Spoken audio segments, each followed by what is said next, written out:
Wow.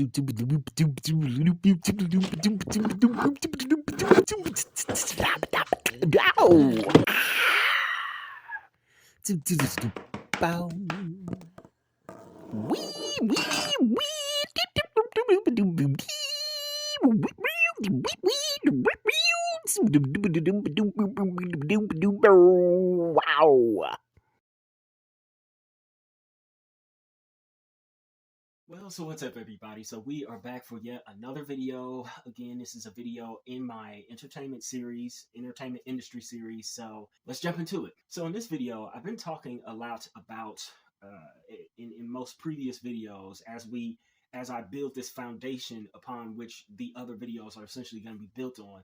And again, I'm trying to build this foundation so that I can get to some shorthand, so that later in later videos, we could sort of fly through some of the things that I would love to talk about. In most previous videos, I've kind of been centering a lot of my talk just around artists, entertainment, or entertainers, and what it means to be that, and the kind of life that we as entertainers and artists choose. People like me choose. So I want to flip focus a little bit, and I want to talk about the consumers and the role that they obviously play. I'm doing this just so that you guys understand where it is that I'm coming from a little bit, on the fact that, like I said, consumers cannot be left out of this. You know, everybody wants to say that, you know, the worst thing to do is to blame the consumer and don't go after the consumer. And it's like, I'm sorry, but no, we have a role to play in this. And so we need to own up to that in order for everybody to start making films and television that is, I guess, much better, or so that fewer people feel less like movies aren't good anymore, like entertainment has changed for the worse or whatever. Okay. So tonight we're going to be talking about trust in storytelling. So understand first off that this trust in storytelling is a twofold or two-part idea, so to speak. There is a trust in storytelling that I will definitely talk about when it comes to artists and entertainers. But there's also a trust in storytelling that I'm going to be talking about as it concerns the consumer tonight. The trust in storytelling for the artist and entertainer is something that I will be talking about from like an inside perspective, an actual artist or entertainer who's trying to do stuff, who's trying to create art or entertainment, right? But for tonight, as I'm talking to you guys as consumers, I'm going to actually take my artist and entertainer hat off, and I'm going to put on my just a consumer hat for a little while and talk to you guys from that sort of perspective. Okay. So trust in storytelling in the industry is a huge deal. And when we are taught about entertainment and about putting together things like stories and things of that nature in school, and I mean way back in the day, like elementary school, we are pretty much all of us are supposed to be introduced to the ABCs of story. And one of those ABCs, one of those things that we are supposed to learn, is a suspension of disbelief. The concept suspension of disbelief is supposed to be ingrained in us, that this is a necessary component to pretty much any kind of story, to any storytelling, regardless of whether the story is fictional or non-fiction. The reason why it exists within non-fictional space is because it is supposed to sub in for our own bias and our own limited experience, limited lived experiences in the world.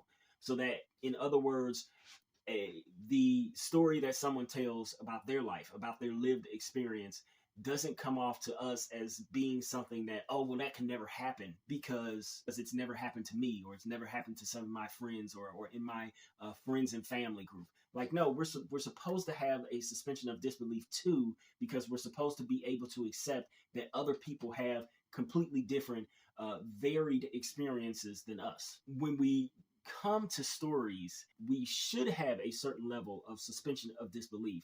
But what it seems to happen, at least in most recent years, is that that has eroded. And it is eroded mainly because our trust in the storytellers that we have has been somewhat broken. And so we start there, is that why has the trust been broken? So I want you guys to take a look at this clip. This clip is from the Fox TV show 911. It is produced by Ryan Murphy and his squad of producers. Notes that she's dirty, and we don't deal with those kinds of absolutes.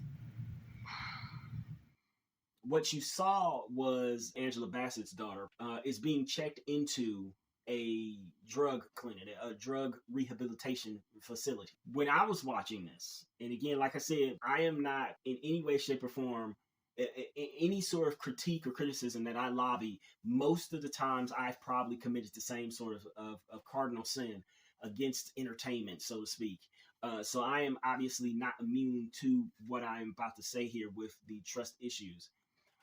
When I first watched it, and it's a show that I frequently watch, I enjoy it. I've watched every episode since day one. What caught me was that as I consumed it, I felt almost out of place of either the story or out of place of just my own viewing. And the reason why is this. First off, this was the first episode back from a very long winter hiatus. There had been, I believe, only about 8 episodes in the season so far. Through December, January, and February, I watched other things. I focused on other things, concentrated on other things. I tried to get a lot more work done, tried to replan these videos, so to speak, and I wasn't focused on any of that stuff. Now, normally, I keep at least the last episode, especially when these shows go on long hiatus. I try to keep the last episode on my DVR. Yes, I still have a DVR. I try to keep it on there so that I can view it and essentially re-download some of the things that happened, right? Refresh myself about what happened. But I didn't do that this time. I didn't have the time to do it, so I didn't try to rewatch the previous episode. But what I did remember is that the last time I saw the daughter character, she was fine. I couldn't remember her going through some sort of, drug thing, and I certainly couldn't remember her doing it for long enough for her to not only be caught, but for them to then say, oh, you're so bad that you have to go to rehab. As I was watching this, I was essentially beside myself. I went like, oh no, what the heck are they doing? I don't remember this. Or did they skip ahead somehow? Did they do a time jump? Like, what is this stupidity? Etc., etc., etc. And I kept building on that. My frustrations about it kept building throughout the episode until they got to literally like 2 or 3 minutes after this scene.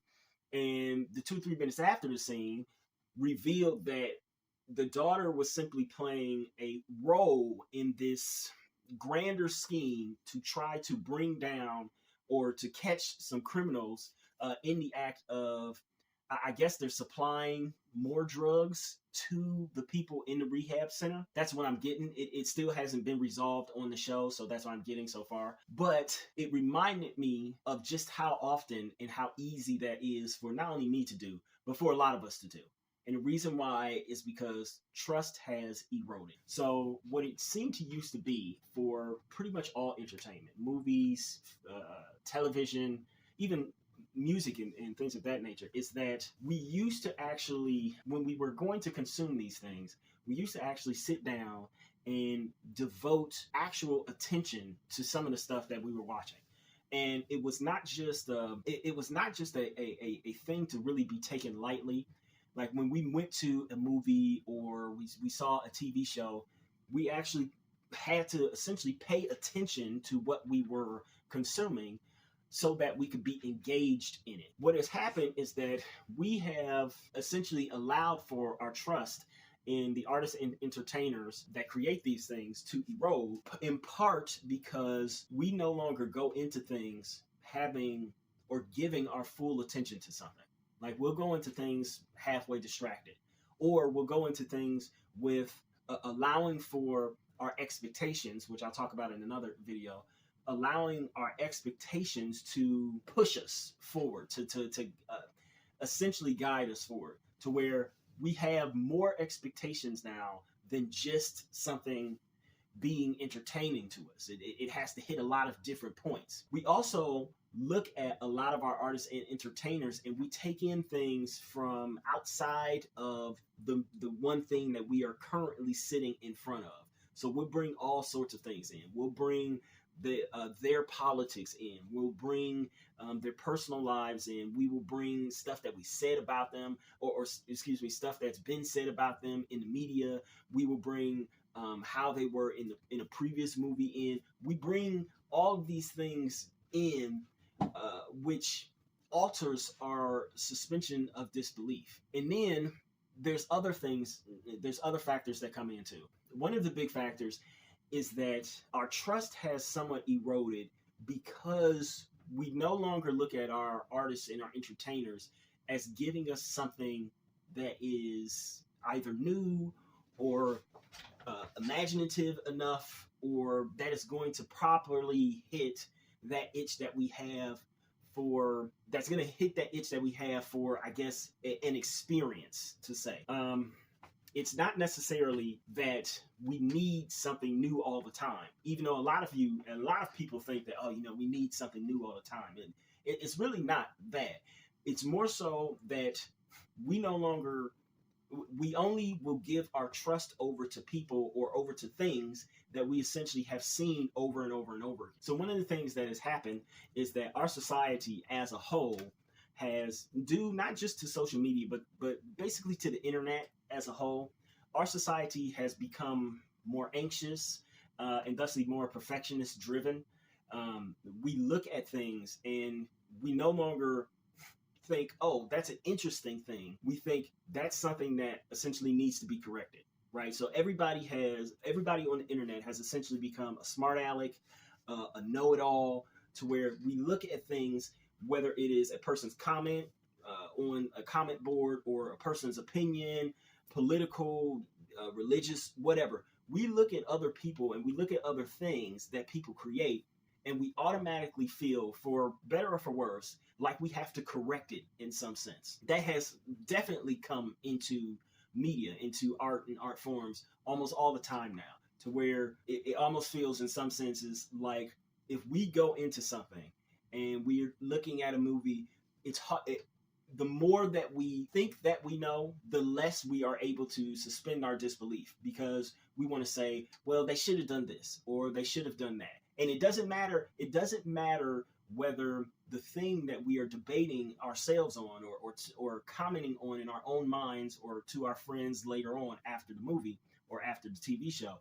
It does not matter whether that thing is based on factual stuff like, 9mm can't do this, it can't shoot underwater or something like that, or whether it's just stuff that we normally wouldn't do, like, oh, that character wouldn't do that, or nobody does that, etc., etc. We don't like to do, like, we no longer give the benefit of the doubt to the creators and to the artists, because we feel like, well, everybody needs to be corrected in some sense. And so they aren't telling a story that is making sense to me or that I like, so they need to be corrected because they are wrong about the story. As opposed to simply saying that the story they made is not something that I prefer, we want to go in and correct them. So another one of the ideas that seems to somewhat dominate the mind of the consumer is the idea of trying to, I guess, cobble together the rest of the story, or in other words, I know what's going to happen, twist thing to it. So one of the reasons that this has, I guess, flourished in most recent years is because if you look at the majority of our media, especially most of our big time media that everyone talks about and everyone loves, a lot of it is mystery based. There are stories like Harry Potter, which basically are, yes, they have, elements of the occult, witchcraft, all that stuff, magic and things of that nature, but they are predominantly mysteries for the most part. The coming of age story of Harry Potter is steeped in mystery. Take for instance, the Sorcerer's Stone. They're trying to figure out what the Sorcerer's Stone is. They're trying to figure out like who owns different things, who owns various artifacts and totems and things of that nature. Prisoner of Azkaban, like, was the prisoner really that bad? Who is the traitor? Who is the werewolf? Etc., etc. There are always things that need to be solved in a lot of these stories. And so what that has bred is that has bred a mind in the consumer that is essentially always looking for a puzzle to solve within a great deal of story. It's almost become second nature to look at almost any movie, and it can even be like a modern day romantic comedy. Look at almost any movie and try to figure out if there's for some reason going to be a twist ending, or if there's going to be some kind of mystery, something going on. Now, as much as that is somewhat okay, it's good when that actually allows for a lot more interactivity with the thing that you are consuming, right? It's really good for like a weekly episode to see like, oh, what's going to happen next, and to try to theorize like what may or may not happen next. However, too much of that, overdosing on that, actually leads to far less satisfaction when the actual product comes around, regardless of what the product generally shows you. It leads to less satisfaction. With everything being a mystery, it almost feels like we have put the art of surprise as the highest prize that we can, that entertainment essentially can reach. Like, we've exalted this idea that everything must have this nugget of intrigue and this weird pop of unexpectedness, whether it's at the end or at the beginning. That is an incredibly difficult thing to continue on with, even when you have new creators coming in to the industry all the time. Coupling our desire to essentially constantly correct everyone else, or to show off our intelligence and say that, well, this actually is this thing is actually wrong, this thing is actually right, blah, blah, blah, yada, yada, yada. Couple that with a keen and unique desire now in modern day to constantly look at almost everything as if it is a mystery or a puzzle box to be solved, and hopefully solved quickly, almost in a sense to, I guess, prove one's intelligence.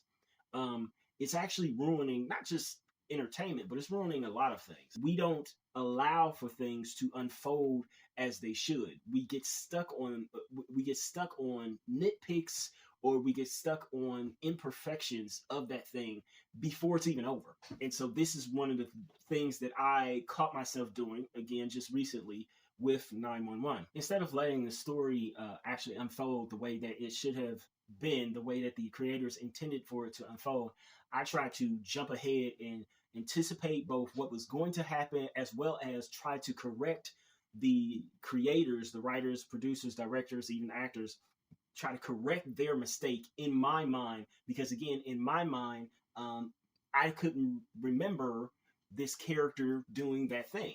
And even though I was right in remembering that character didn't have an addiction problem, because I wanted to be right or correct about something rather than wanting to allow for the story to unfold, I essentially canceled out any surprise that it would have given me. And also by doing that, I thusly, I guess, in a way, reduced my enjoyment of that very thing that I was watching in hopes of enjoying.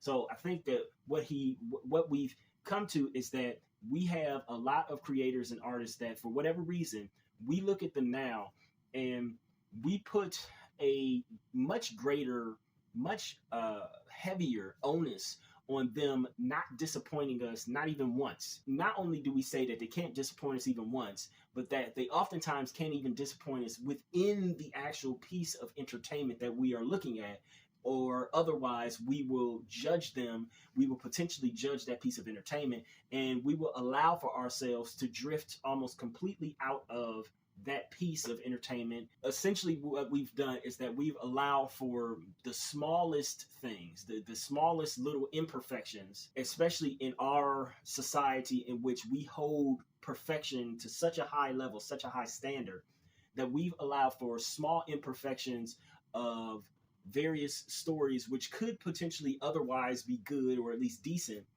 We've allowed for those things to gnaw at us before the thing that we are consuming is even over.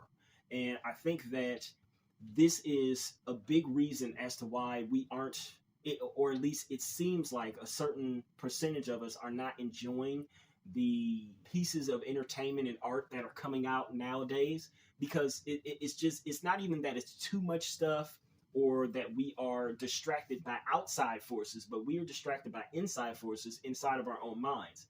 In the same way that there are more people who suffer from anxiety now, we are, for lack of a better word or better terminology, we are projecting our own insecurities onto the pieces of entertainment that we are consuming, and essentially trying to make those things as imperfect as we ourselves somewhat feel on the inside, which it is not in any way, shape, or form a good thing. It's not in any way, shape, or form a good thing. So we're looking essentially to be offended. We're not looking to be nearly as entertained these days as we think that we would be looking for. There are some things which, yes, we will say, okay, this is exactly what I expect, and we don't add a bunch of other things onto the list. We'll say, this is what I expect, this is what I want, and then we will invest our trust in whether it is a person, an older star, or like a director or a writer or someone like that. We'll invest our trust in them. But for other things, we are highly, highly skeptical, probably more so than we've ever been before.